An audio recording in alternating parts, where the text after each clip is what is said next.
abanye abaningi bamazi ke einkundleni zokuxhumana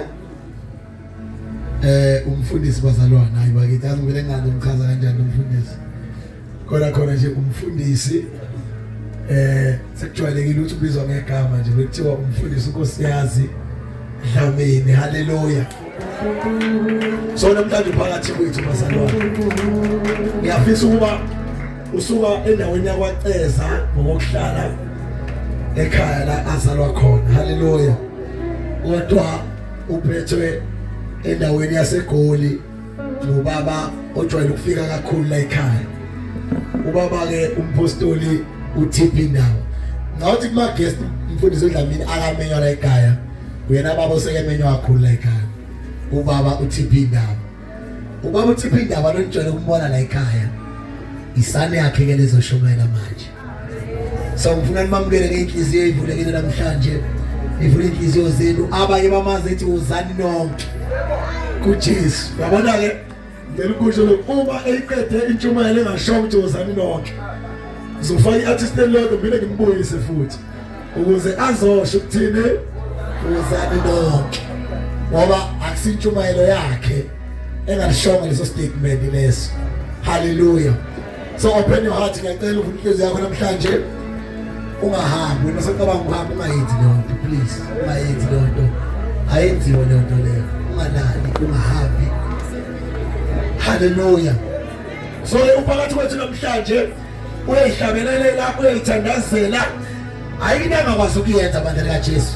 Ngifuna ngenhlobo benkulu sibabukela namhlanje umfundisi unkosiyazi Dlamini ubethi break eThekwini asimshayeni isandla enkulu.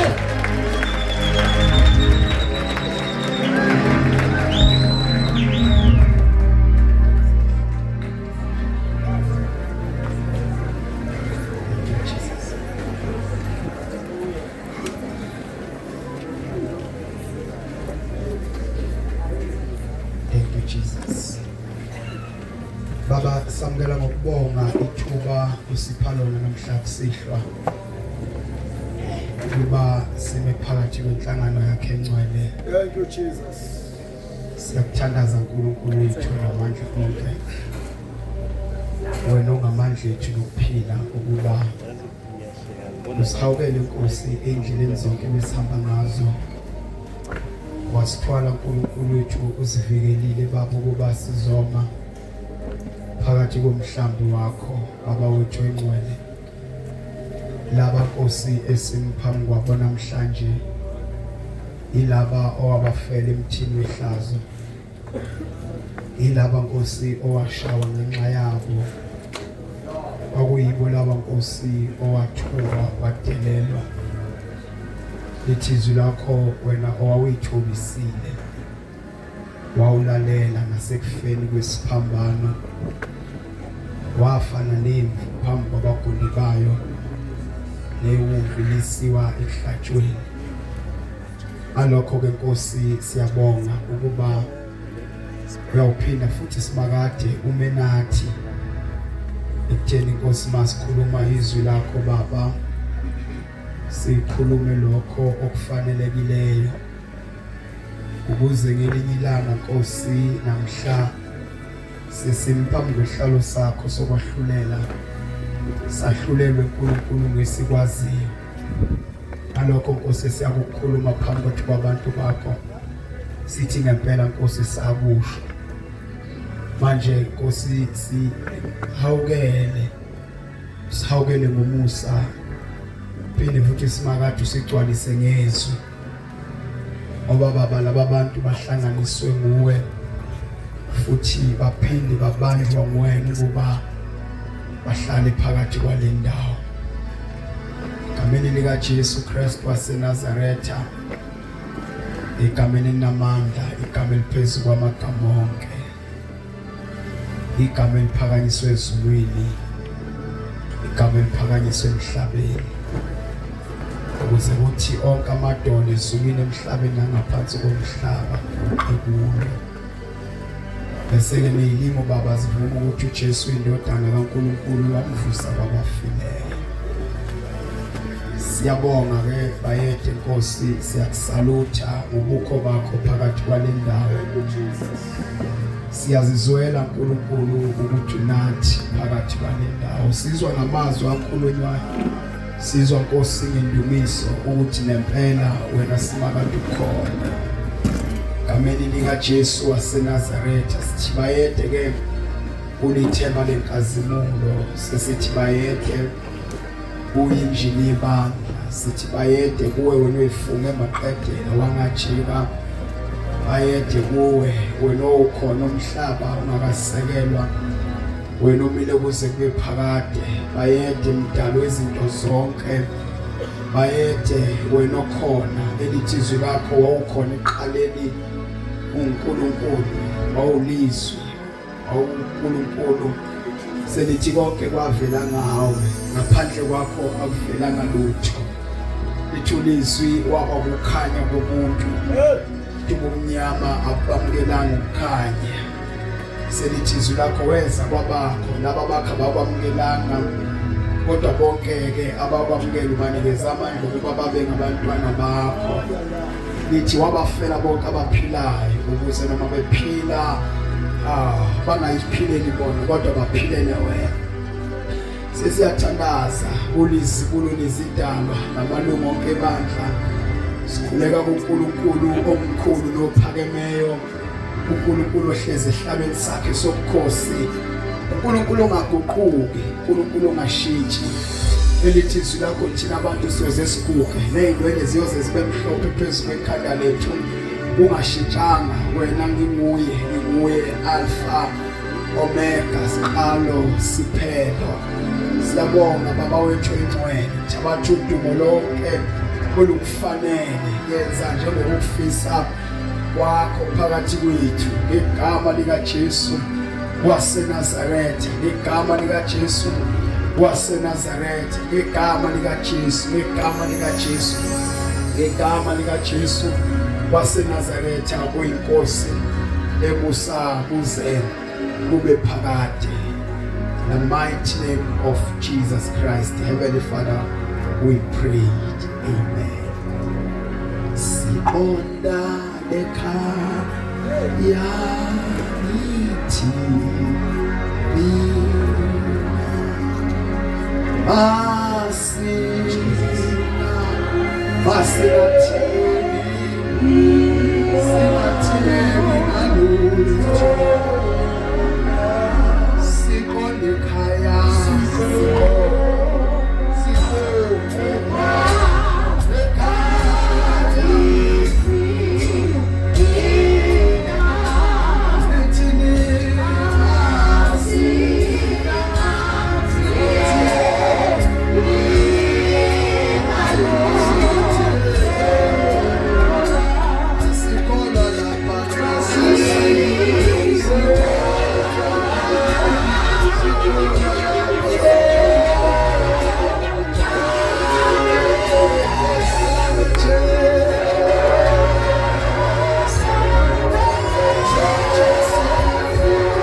ana bhuti asihloniphe bazalwane cela sibe sesodweni sobalisa kusika Mlambo Mvulane sheke umkhulu sibamba ngazoyibili uNkulunkulu wakuthenezi siyabingelela bishop sibonge ukuba nisifulela amasamo ukuze phakathi kwalapha ekhaya ithimba lakho uNkulunkulu akunikelo ukusebenza nalo lalapha ekhaya siyabingelela bonke abefundisi balapha ekhaya egameni lenkosi prophet kanye mama wakwakho siyabingelela kakhulu basezulwini siyabonga kakhulu for his because thank you so much siyathokoza ukuhlala sikuzwe basezulwini Shumayela khabazela umkhulu sibamba ngazoyibili baba egameni bonke abefundisi abakhona siyababingelela ulile ngathi khona umathenjwa egameni likaJesu mseza ajabula ukubona futhi egameni likaJesu bonke obaba bakhona umama ubhuti usisi ngiyabingelela nonke egameni likaJesu amen mangobe recognize ubhuti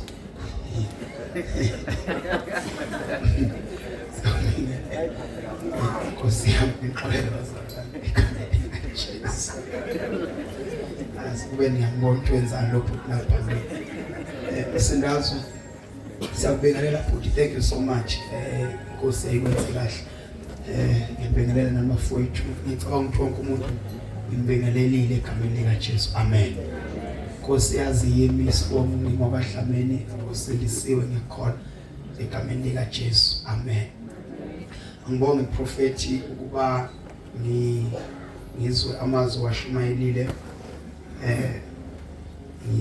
ngicela ukuba ngizwile ngathi ushelo bekhuluma indaba ukuthi singukhanye so ngicela ukusala nami ngijoyina lo line ngiyacabanga ukuthi engikushumayelayo nami la angeke kuphume abadala esebekukhulumile zoba mfishane kakhulu bazalwane ukuze sidedele ikhamasaya amlebezela ikhamasaya ezokhamasaya nazi ukuthi kuyini ngicela bazalwane chawo uzoqhwa ufunda ubhuti ncwadi kaMateyu chapter 7 ngicela siqale ku verse number 15 kodwa sibheke ku verse number 24 kodwa sicela siqale ku verse number 15 verse number 15 wayani abaprofeti bamanga yes abeza kini bembathise okwezimvu kepha ngaphakathi bayizimpisi eziphangayo niyakubazi ngezithelo zabo kungakhiwa yini izithelo zomvini emeveni noma manake usuleselithi yes ufunde kahle kana verse number umbuzo lesozulu sifunda verse number 16 umbuzo yes niyakubazi ngezithelo zabo abaprofeti bamanga futhi niyobazi ngezithelo zabo kanti nabeqiniso futhi niyobazi nabo ngezithelo zabo na funda chawo kungakhiwa yini izithelo zomvini emevini noma amakhiwane emakhasini na uchaza lokho yebo kanjalo ilona lo muthi omuhle uthela izithelo ezinhle a good tree produces a good fruit yebo funda kepha umuthi omubi uthela izithelo ezimbi ngoba vele mubi ithelo kulindele ukuthi zibe njani bazalwane bami bezimbi funda chawo umuthi omuhle ungethele izithelo ezimbi nomuthi omubi ungethele izithelo ezimbi sengaba iphutha sengaba iera ukuthi masifike emthini omuhle singatholi izithelo ezinhle kodwa umuthi mawudefine ukuthi wamuhle kodwa masifika kuwo sithola izithelo ezimbi yebo futhi yilona lo muthi ongatheli izithelo ezinhle uyanqunywa ingozi ke ngokuba isithelo ngokuba umuthi umubi kodwa bese ungatheli even ngaba umuthi omuhle kodwa mawungatheli izithelo ezinhle kuba imphumela yalokho ukuthi unqonya uphonthwe emlilweni ayishuthi la ugcina khona uphelele emlilweni. Yafuthi funda. Verse number 20. Yes. Njalo ke niyakubazi ngezithelo zabo. Funda ba. Asibo bonke abashoki ukuthi inkosi inkosi. Siwo wonke umuntu othi kimi inkosi inkosi. Abayongena embusweni wezulu. Abawungena embusweni wezulu. Kuphela owenza intando kaBaba osezulu. Wenza intando kaBaba osezulwini. Abaningi bayokuthi kimi ngalolo suku ngosuku lokwahlulelwa Nkosi Nkosi Nkosi Nkosi asiprofethanga yini ngegama lakho yebo sakhipha amadimoni ngegama lakho yes senza imisebenzi eminingi yamandla ngegama lakho na ngegama lakho na khona ngiyakufakaza kuba ukuthi angizange nginazi yebo sukani kimi nina benzi bokubi akusibo bonke abakhuluma ngoNkulunkulu abavela kuNkulunkulu yo phela futhi leso statement akusiwo wonke umuntu okhuluma ngoNkulunkulu ovela kuNkulunkulu so wonke umuntu ophakamisa igama lika Jesu ovela kuJesu funda ke nali verse ke sisho verse number 24 shumalana le verse ke la njesu ngalokho ilona lowo owezwa lawa amazwi ami lona lowo wezwa amazwi ami awenze uyakufaniswa nendoda awufaniswa nendoda ehlakaniphileyo lendoda ihlakaniphile eyakha indlu yayo yakhathi isinqumo sokuthi bayakha yakhe indlu yayo phezu kwedwala yakhe phezu kwedwala verse number 25 layithela imvula kwanemvula kwafika izikhukhula izikhukula zayifika kwavunguza imimoya imoya yavunguza yayishaya leyo zashayile kepha kayiwanga ngokuthi yakhe edwaleni ngokuba yayisekelwe idwala ngenxa isisekelo sayo funda chapter kodwa elona lowo owezwa lawa amazwi ami uthi maye ezwa lamazwi ami angawenzi awazibe uyakufaniswa nendoda yena eyisiwula eyakha indlu yayo nayo le ndoda idecide ukwakha phezu kwesihlabathi kodwa yona yanquma ukwakha phezu kwesihlabathi layithela imvula afika imvula wafika izikhukhula afika ikhukhula wavunguza imimoya avunguza imimoya yayishaya leyo yawa kwaba kukhulu kwayo kwaba kukhulu osicela ibusise ufuna kwezwi la manje naphakathi amen ngiyacela ke ibandla lonke mhlambe imizuzwana nje bazalwane bami sikhulume nakamagama bese sihlala phansi indaba prophetic esifunda la uJesu uzoconclude intshumayelo yakhe yasentabeni ayiqale chapter 5 chapter 4 siyazi sonke uJesu ekade ebuya ehlane ekuzileni uyichazile umprofeti indaba ka chapter 3 uJesu mhla ibhajatiswa chapter 2 ufika izazi but chapter 5 chapter 6 wayekade enza isifundo entabeni efundisa abafundi bakhe but masifika kule chapter number 7 lama verse esiwafundayo Jesu ekade eqeda ukukhuluma ngomthandazo ukuthi an effective prayer is a prayer ongawenzi kanye bese uyadinga ibanga kodwa umthandazo ophumelelayo umthandazo othi mawusuthandazile uphinde futhi uthandaze simuzwa sokalisa ethi keep on asking so Jesu mayethi cela akathi cela kakodwa usebenzisa igama lokuthi keep on asking Omongozaya ukuthi uJesu keep on so shuthi angikwazi ufika umprofeti nginokhe kakodwa angavuli bese ngiyadika ibanga kodwa kumele nginokhe phinde nginokhe until inokhe yami izwakale ngaphakathi uma ingakayizwa impendulo yongaphakathi manginokhe uthiwa angiphinde futhi nginokhe siyeke kunokhe emzini yabantu uthi uJesu masingakaphendula ngiyakholwa ukuthi kabaze kusencwadini kaJohane la athi uJesu njengoba ningakamkeliswa lutho anikakaceli lutho ithi sesotweni bazalwane ukhuluma amagama uJesu athi yonke into eniyokuyicela egameni lami uBaba uyokunenzela yona bese uJesu becelani khona niyawuphiwa ukuze maniphiwa bese nikhazimulisa uBaba bazalwane bami kusho ukuthi masingayi ukuyocela kuNkulunkulu noma siyocela kuJesu senza ukuthi uNkulunkulu angakhazilunyiswa ngoba izimpendulo uNkulunkulu asiphendula ngazo izona ezimkhazimulisayo uNkulunkulu angithi ngisesotweni manje ke wayekade efundisa leyo nto lo manje masifika ke ku chapter verse number 15 usethi ke uJesu ko chapter verse number 14 ake wakhuluma indaba ukuthi umbuso wezulu ufana negede mncane umnyango wakhona hawu sisesontweni ngicela sithi esontweni so kuthiwa shenge umnyango wezulu uthi inkosi ngane umnyango wani bazalwana bami sikhulumeni wezulu uthi kufana nesicebe yabona isicebe uthi ungena kwesicebe ezulwini sifana nekameli siyongena embobeni enalithi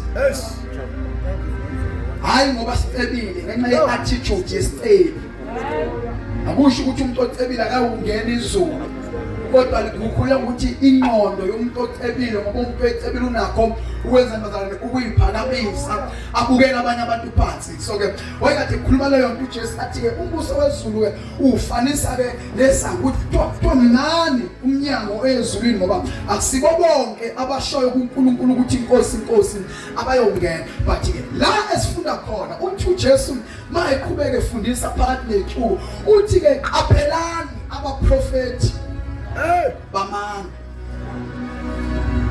hawu madoda wena ngicela ukusema uthi uJesu abaprofeti bamanga mabefika phakathi kwenu bafika phakathi kwenu nizimvu labo bagqoke prophet isikhumba sakhulumana esontweni sokuba yimvu ngesikhathi begqoka isikhumba sokuba yimvu bafuna ukuzofana nalabo abayizimvu kodwa lithi iBhayibheli lapha ngaphansi kwabo bafihle ubumpisi sesontweni ne-right ekhaya uthi uJesu ke bona babefika basibabuka inenza sibamukela ngoba bagqoke isikhumba semvu kodwa lapha phakathi kubona bafihle khabazela ubumpisi uthi uJesu ke labo bantu anobaxwaya kodwa ngeke nibabone ngesikhumba sabo ngoba isikhumba sabo siyafana neseni angeke nibabone ngokugqoka ngoba ukugqoka kwabo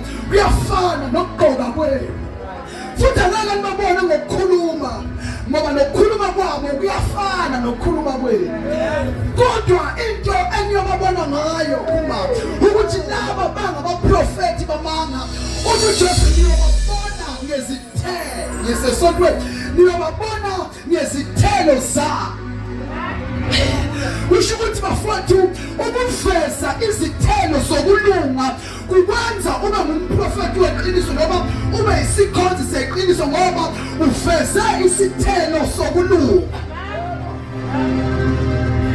manje abaprofeti bamanga yilaba abathi babeprofeta bangaprofeti okubhalwe nezwi noma siyothi basiyocina ezwini ukuthi lokho profeti kuyahambiselana yini nezwi abaprofeti bamanga noma ke izikhonzi zamanga yilaba eziphambene ngalokho esikubiza ngokuthiwa i-character sesontweni la ekhaya so abaprofeti ke abamanga noma abantu abakhuluma izwi likaNkulunkulu beliphendukezele yibo labo esibabiza ngokuthiwa bangabaprofeti bamanga ngoba i-character yabo ayikhulumi lokhu abakhuluma ngomlomo wabo umlomo usho kunye kodwa isenzo sisho khuluma nesontweni okunye lithi iBhayibheli abanjalo niyobazi khuluma nesontweni ngezithelo zabo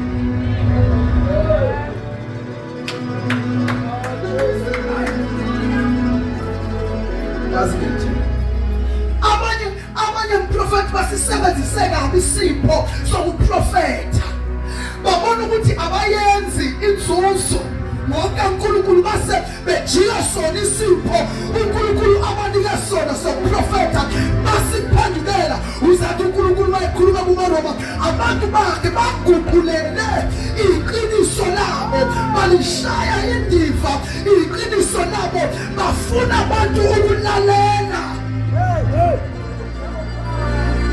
Elushumayela sontweni ngivumele chawe elushumayela share banye basebenzisa sona isiphiwo neofisi leprofeta kodwa bephakathi kulo leli ofisi basebelithwista ngoba bengayenzi inzuzo abayifuna bona ngoba sengazuthi iofisi abanikwe lona kumele benefitise bona kanti bazalwane bami lithi iBhayibheli lesiphiwo esi-5 uJesu wanikeza abantu is to edify the church. UJesu wanikeza uapostoli wayengabanikezeli uapostoli ukuthi baziphakamise bona. Uma banikeza iprofesi wayengabanikezeli bona ukuba baziphakamise bona. Lithi iBhayibheli uye uJesu aphayo abanye elushumayela esotweni elushumayela abanye wabapostoli abanye wabaprofeta abanye babangabavangeli abanye abelusi abanye ngothisha. Bese lithi iBhayibheli sonke lezi zipho zikhonela to edify noma ukufundisa nokwakha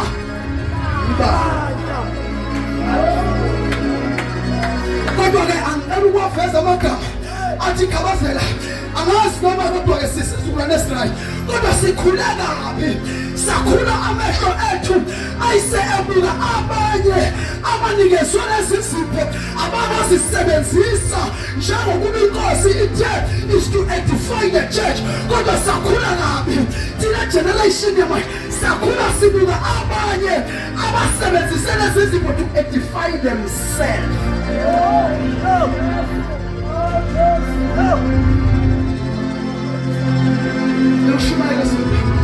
Yithi mina bazalwane sikhule kabi le sakhula sibuka-ke laba sibabukileyo abanye babo bathema bekhula bephakama enkosini inkosi benzela umusa base beyishintsha lento abangafuna kukhonzwe uNkulunkulu baphakamisa bafuna kukhonzwe bona.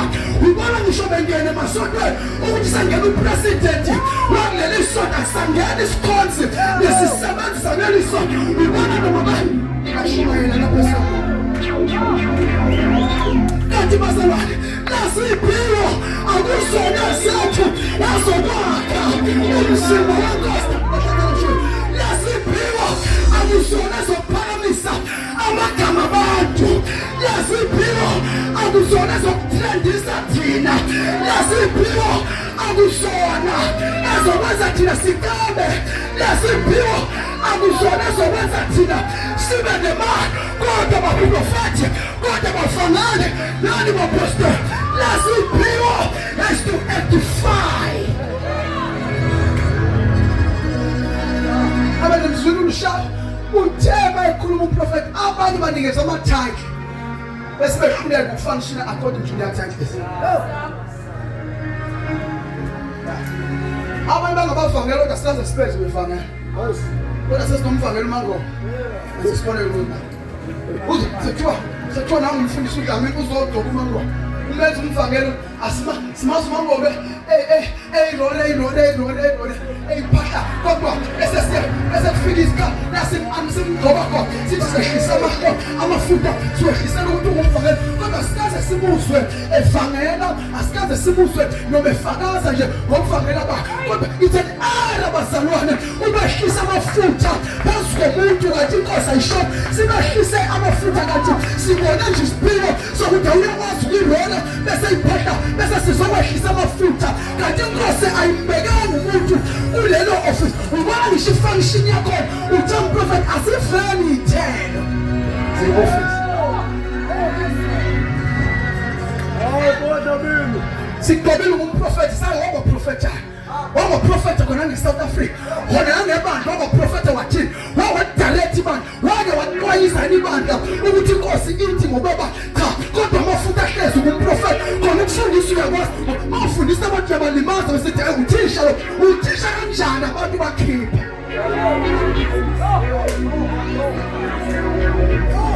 Abanye banikezwe i-office yokwalusa umprofeti kodwa bona laba belusile yibo abalimaza izimvu abazelusile. Abanye bathi bengabelusi bebona intombi kulaba ababelusile. Abanye bathi bengabelusi bebona abantu abangabaqona kubo laba ababelusile. Lithi iBhayibheli abaprofeti bamangakhulumani niyabazi.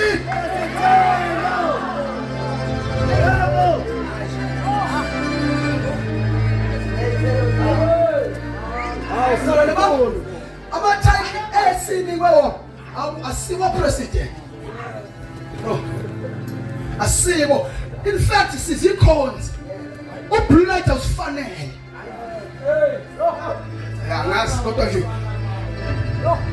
Because once person said, "Go on, blue light up in my car," she's not called to you are 7. Let us welcome the man of God, the man of God. Are we thinking was I'm thinking was on the part of the Bible, that's not the issue. The issue is too. Who part of the Bible? We're going to soon on one another whole lot. Part of the Bible. Have you only came part of the Bible? So don't we part of the Bible? Lots of part of the sweat servant. A court. God, let us I must send the symbol is Kukuma. Uncle Benati Chinesakula. Uksuka kwamaqeza ngibizo uchawa yizenkanda kuthiwa ngike speaker semvela kwipost. Akumenzi ngibe ngono nalabo abahleli phansi. Ngifela ukushumayela sephela. Ngithi mina ukuthanda komuntu akumenzi abe ngono kunalabo abahlezi phansi. Futhi itrend ayimenzi umuntu agcotshwe ehlisela amafutha ehliswa ngoba siyabona isiphilo salowo muntu asiyohlisa amafutha ngoba udlamile trend ethi wozanonke ukuthi bese sithi sehlisana amafutha kanti akanayo inkonzo ayingozi amafutha mayizofika phezu kwekhanda lomuntu kanti akanaso isimilo ayingozi amafutha mayizofika ekhanda lomuntu kanti akanayo ikhalenda ayingozi amafutha mayizohlala phezu kwekhanda lomuntu kanti akekho kulawula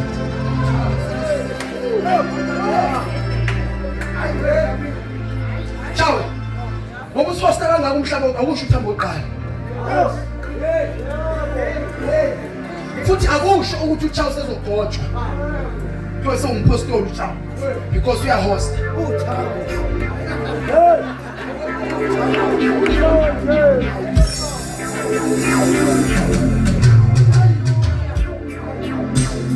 Attempt ukula mungizwa ngomoya. Ukuhosta kwethu akusho ukuthi asigotshwa futhi. Akusho kushaka ngazi mfundisi wami Bishop kodwa ukuthi siyahosta uNkulunkulu Spirit Grace yabantu akusho ukuthi kumele kube khona ukuthi useyoqala into yakhe. Ala somesela. Asiuma stand hamba ukhipha qhawe somesela. Asiuma stand.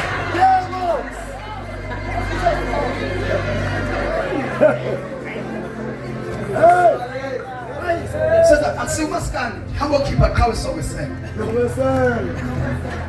So we're saying hosta ungenayo time we servant uyingeke ngaphansi kaSheng so we're saying uyingeke usabithe kuSheng lethi sifuna nawe leyo masike sabo bese singafuna ukuseva bese singafuna ukuphatheka singafuna ukulawuleka njengabantu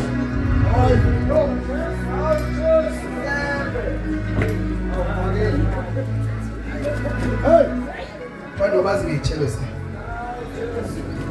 Uma madoda uma prophetic uPaul noBarnabas bephuma bayoshumayela kwashiba ama elders lithi babe yiba benulele izandla kulabazalwane bathi madoda siyanibona ngisho thina sosana la ngaphakathi nina hambani belulele izandla babaniliza manje inkinga ukuthi abantu bayaphuma kodwa akaze belulele izandla abantu bayaqala kodwa akaze kuthiwe madoda hayi sesiyakhipha manje ngoba ngishakhaya indodana uma ifuna into wakho umuzwa kuba ubaba bathi indodana yami umuzwa usodwe menwebela umuzi ngaphesheya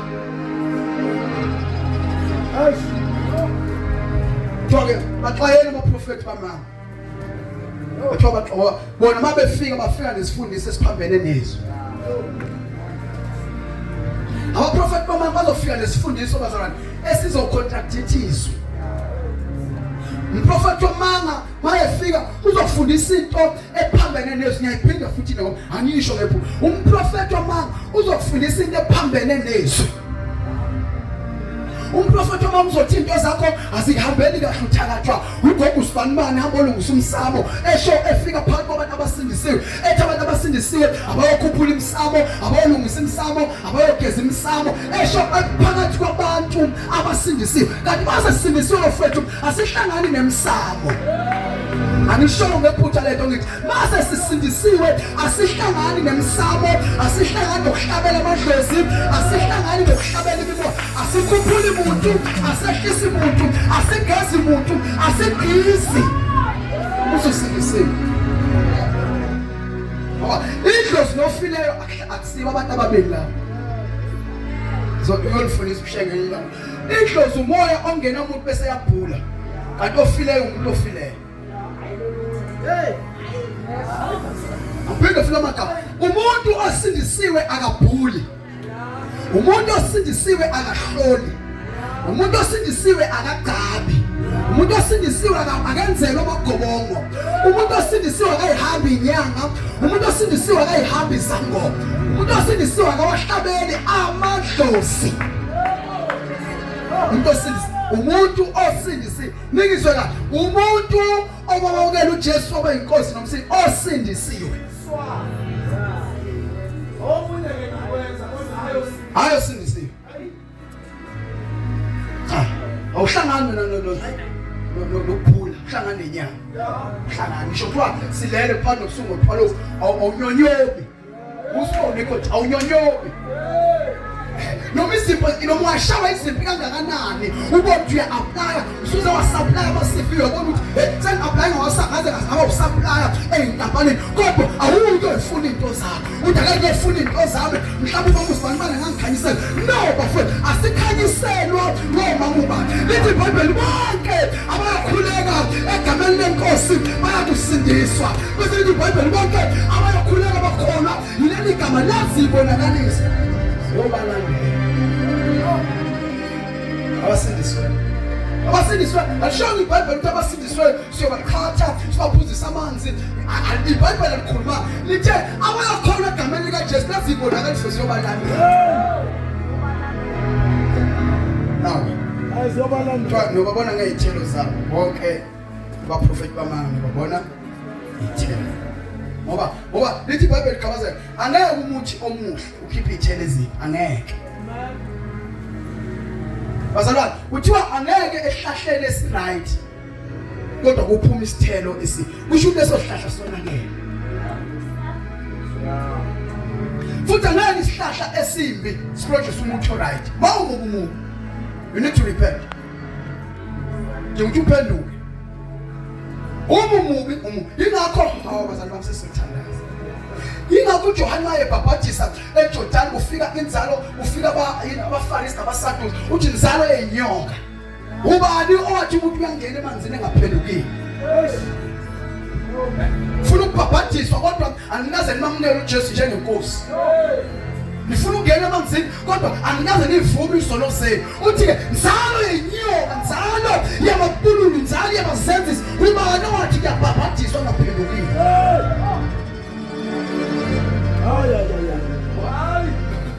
ababona basontweni bebawubhabhathisa behlala ngabantu bebafaza ngamanzi emungweni bathi baptism Twabe niyobazi ngani bazalwane bami asithi so sesingasho ukuthi uproducer wakhe ithela ukuthi ifana kahle kahle uthi wena ubani into ekhuluma ngomlomo wakho mhla usenkingeni yona siyokuchaza ukuthi wena ahlahla ubani ngoba bazalwane bami abaprofeti bamanga niyobazi ngani khulumana esontweni ezithelo zabo iBhayibheli ke akusibo bonke abathi inkosi abongena ini yeah now ke verse number 24 as I close verse number 24 Oswa amazwi am hayi bona mfowethu la ishumayeli phela ngiyafana ngathi mawushumayeli isakho sisiyakhamisa ngomtatsela nama umtatsi inhloko Cela sivale ngento ethi umprofeti uthi uJesu yilowo nalowo ozwa amazwi ami ebese yawenza iBhayibheli lithi lo muntu onjalo ufaniswa nendoda ehlakaniphileyo enjani indoda ehlakaniphileyo bantu basenkandla kuthiwa indoda ethi ma ithatha isinqumo sokwakha decide ukwakha indlu yayo phezulu kwesisekelo noma phezulu kwedwala. Ezalithi iBhayibheli kodwa ozowezwa lamazwi ebese eyawa reject ufaniswe nendoda ethatha isinqumo sokwakhe kodwa ithi mayakha bese yakha phezulu kwehlabathi. Asenze kanjena bazabe sesiyathi babili lababantu mangoma bobabili banombono wokwakha izindlu. Ayesithi amen esotweni. Babili lababantu bobabili banquma ukwakha. Banjani bazane bonke bababili banquma ukwakha. Bonke banombono wokwakha bobabili. La ifika zishiyana khona. Zishiyana lapha ekutheni oyedwa uthema yakhe wakha phezulu kwedwala. Lase limthifani iBhayibheli amchaza ukuthi lowo uhlakaniphile. Lo omunye uthema yakhe wakha phezulu kwehlabathi. Lathi iBhayibheli lowo uyisiwula. Hey, why lo esiwula? Ngoba ube isiwula ngoba usuka wakhetha isisekelo esingaqinile sokwakha indlu. Lo uhlakaniphe ngoba usuka wakhetha isisekelo esiqinile. Sengwane uShumayela. Bese lithi ke iBhayibheli ke khabazela bobabili laba bantu wafika izimfula. Zathi mayifika imfula zayishaya indlu yohlakaniphile. Zafika imfula zayishaya. Wafika ikhukhula zayishaya. Wafika imimoya zayishaya. Kodwa lethi iBhayibheli leyo ndlu ayikaze iwe. Kuthe singawanga lendlu zafika ikhukhula haya. Zafikela indoda ebizothiwa isiwula. Ikhukhula ayishaya indoda ehlakaniphileyo zazoshaya indoda isiwula. Lithi iBhayibheli isiwula indoda zayishaya yafika ikhukhula wafika ifo zafika imfula zayishaya. Kodwa nanka amagama abhala iBhayibheli kwaba kukhulu. Kwaba kukhulu ukuwa kwaleyo ndlu. Ngicela umemezele nansi into ukuthi bafati izimpi ayishaya mangobe ama-artist angakholwayo nama-artist akholwayo zizobashaya. Izimpi ayishaya abakholwa nabangakholwa zizokushaya. Imfumfumu ayishaya abangakholwa noma ayihlasela abangakholwa nakuwe zizofika. Yilimo ezishaya umuntu ongakholwa ohamba inyongo nomuntu ohamba uJesu zizomshaya. Ukuhlaselwa komuntu ohamba izangoma nohamba uJesu zizofana. Kodwa nakho lapha ifika zehluke khona. Kude maningi sindela zombi la ayifika bafowethu sinqomane khona ukuthi la uhamba inyanga ukuwa kwakhe kukhona ukuthi lo isisekelo sakhe akasekelwanga phezu kwemithi akasekelwanga phezu kwamagoba usekelwe phezu kukaJesu. Elubabese ukuthi masithathe isinqumo bafowethu sokwakha impilo singayakhi impilo ngaphandle kwesisekelo esikuJesu igama lakhe. Ungayakhi impilo kanti uJesu akekho phezu kwempilo yakho. Ungamakhulisa abantwana kanti isisekelo sabantwana akuyena uJesu.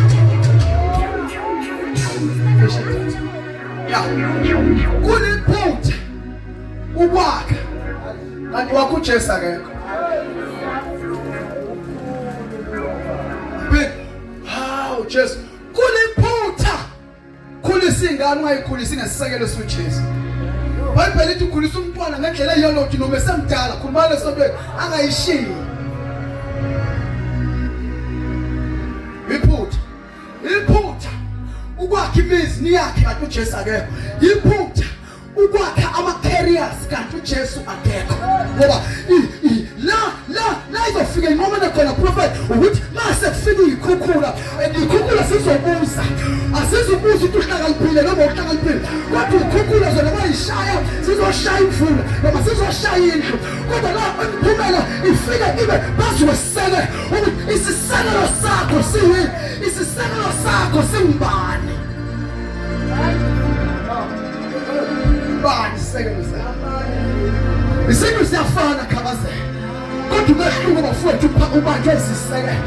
Lithi izinto zonke siyafana, izimpi ziyafana kodwa umehluko isiseke wabakhuluma MJ problem pastor MJ elithi ngawathi umlilo owodwa ufika ufaka imfino semakhaya nazi imfino hamba yokhimbuka esipayeni uyifake hawo madoda uyifake ebhodweni uma uyifake imfino ebhodweni uyifake igcwele kodwa mawusuyidla uyidla isincane kube ngathi ufake imfino emncane siyazi imfino thatha ibhodo efanayo thatha umlilo ofanayo galela inkulu beka ibhodo faka irice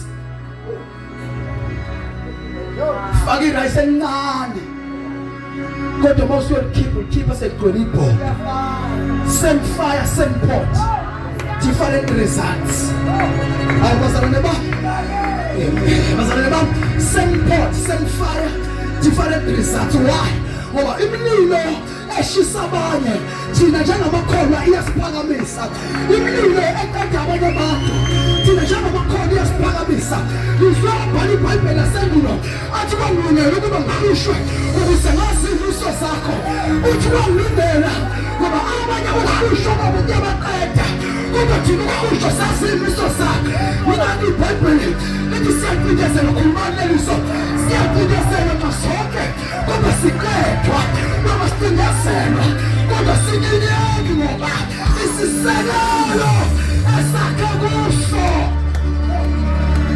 amazi mshume semstandaze ngo-20 lithi mina bafowethu imililo eshaya abanye omama kuthiwa nawe uzoqeda kusho ukuthi nokuba ufikela abanye omama kodwa ufikela umuntu owakha phezu kwesisekelo esibuJesu isimpi nelimo eyifikela abasha kuthiwa uyakholwa kuzophela kodwa bafowethu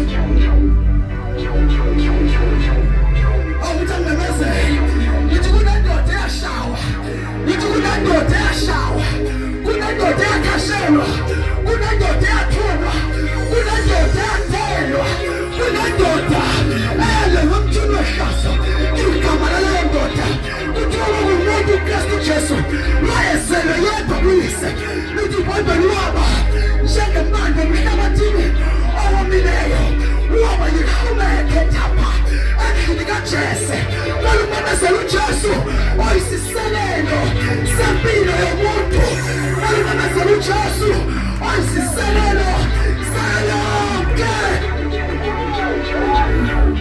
amane kuphapha selesina mangelele shana elebethimanya lamangelele unaJesu wasezulwini wasindisayo unaJesu wasezulwini ophilisayo unaJesu wasezulwini uyasindisa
Nakushusha.